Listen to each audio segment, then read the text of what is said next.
de anúncio e apresentações do CT Moacir Barbosa. Vamos falar muito aí sobre novos jogadores chegando no Vasco da Gama, sobretudo a situação do mercado da bola, porque o Vasco intensifica a busca aí por atacantes, jogadores de lado de campo. Iremos abordar aqui o assunto envolvendo a 777 Partners e o Vasco da Gama, porque hoje a gente tomou conhecimento que o Vasco estuda ingressar aí na justiça para poder buscar a recuperação de todas as ações que hoje são pertencentes à 777 Partners. E, claro, a gente vai falar sobre as notícias de dentro de campo, porque lá na Copinha o Vasco finalizou a sua preparação para enfrentar a equipe do Ceará amanhã. E no profissional, muitas novidades aí, principalmente com relação à situação de renovação de contrato, hein? Isso mesmo. Eu peço a você que não é inscrito aqui no nosso canal, para você poder se inscrever.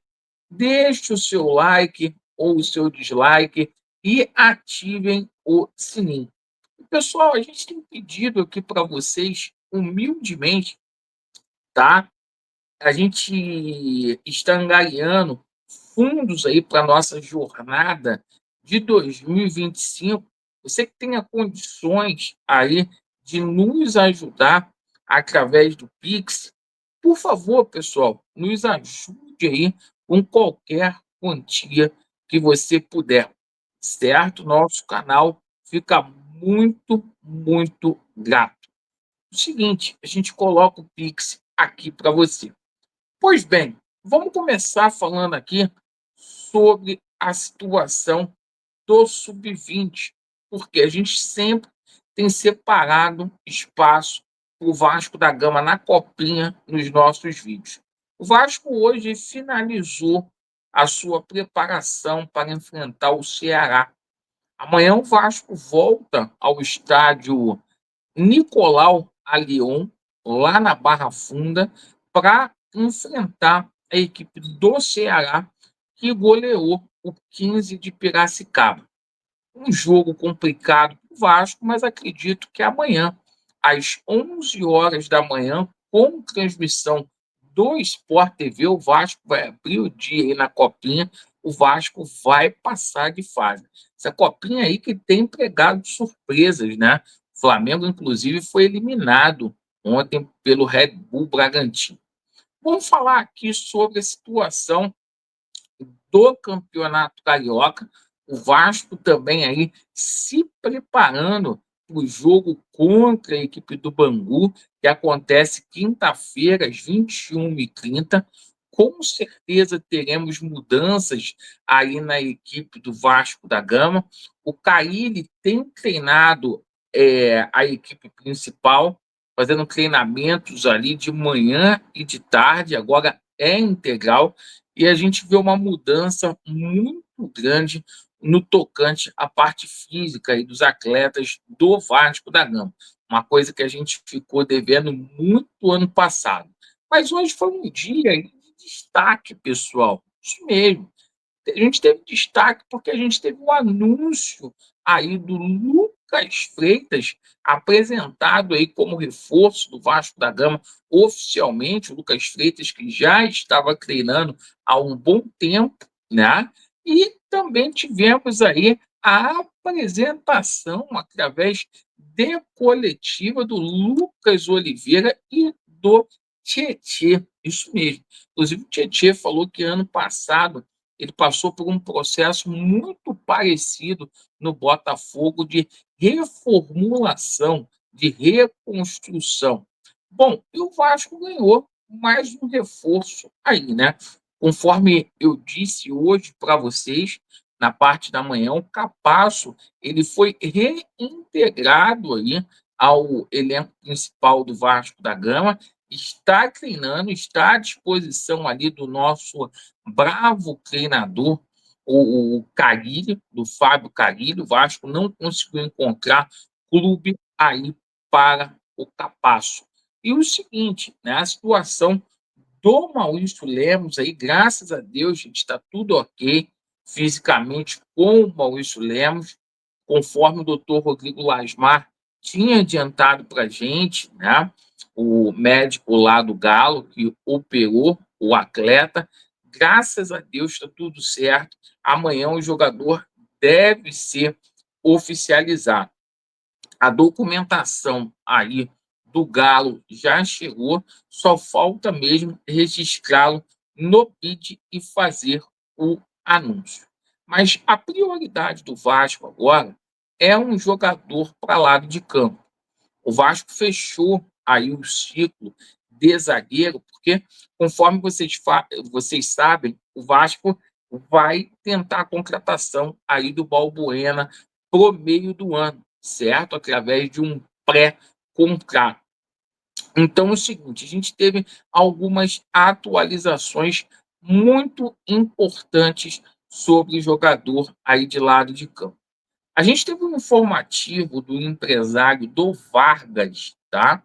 Dizendo que o Vasco não procurou o atleta e que o atleta não foi oferecido ao Gigante da Colina, tá? Acho que não deixa de ser um mau nome, um nome ruim, melhor dizendo, mas que por enquanto não tem rigorosamente nada com o Vargas. Situação aí do Rony segue a todo vapor. O Vasco está disputando ali o Rony com outros clubes brasileiros. Muita gente torcendo contra, dando cabeçada aí na porta, mas não adianta, cara. O Pedrinho chegou lá com humildade, né? Tem tentado aí convencer o pai do atleta, e isso é importante, cara. O Vasco da Gama, que está fazendo um investimento muito alto para poder trazer esse jogador, e para vocês terem uma ideia, não é uma negociação fácil, porque até o Fluminense, né?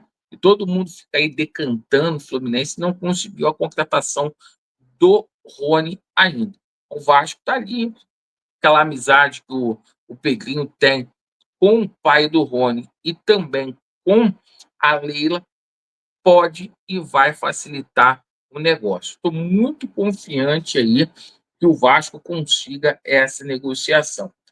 Pois bem, a situação do Brian Rodrigues, daquela mesma forma ali, o Vasco tentando colocar algum jogador na negociação, já tem preço estipulado, de 5 milhões de dólares aí que o clube mexicano pediu, o América do México, e a negociação fica na mão do Vasco da Gama.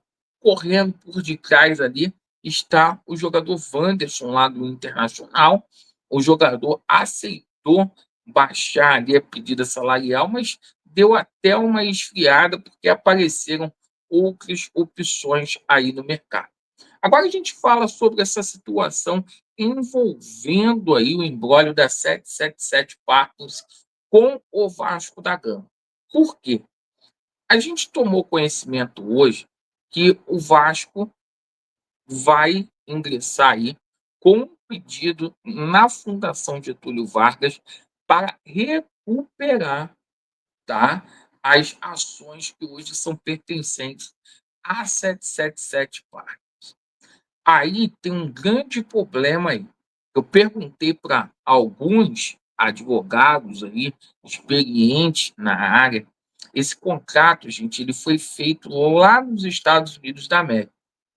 A situação não é tão simples assim, igual hoje a gente viu o Baran falando. Esse contrato foi assinado sob a legislação norte-americana. O que o Vasco pode fazer aqui é pedir a exclusão, tá, da 777 Partners do quadro acionário, certo? No caso, a ECAP. É o que o Vasco pode fazer. Ou pedir uma indenização, tá? Pelos danos que foram causados ao Vasco da Gama, danos esses aí muito explícitos, pois a dívida do Vasco aumentou, foi para 1,4 bi, tá? Em forma ali de indenização, o Vasco pode pegar algumas ações. Mas o trâmite é esse que eu estou explicando para vocês. Dia 29 tem julgamento, o resultado desse julgamento é uma incógnita, né, um ponto de interrogação. Aqui no Brasil, tudo pode acontecer, então vamos aguardar para a gente ver. É bom seria se o Vasco tivesse 100% dessas ações, por conta de que o Vasco poderia colocar um preço maior aí na situação da venda. Perfeito? O restante aí é tudo boato, né? Ah, que o Magnati não quer negociar com a ICAP, tudo boato. O que a gente tem de concreto no momento é isso. Perfeito, pessoal? Agradeço aí pela atenção de cada um de vocês, a audiência, e quem puder aí nos ajudar, tá? A gente deixa o Pix aqui, tá? Que Deus possa abençoar a sua vida, tá? E eu te encontro aqui às 21h30 para a gente fazer aquela live com muito amor e carinho para você, torcedor Cruz Maltino. Vasco neles e a verdade prevalecerá. Valeu!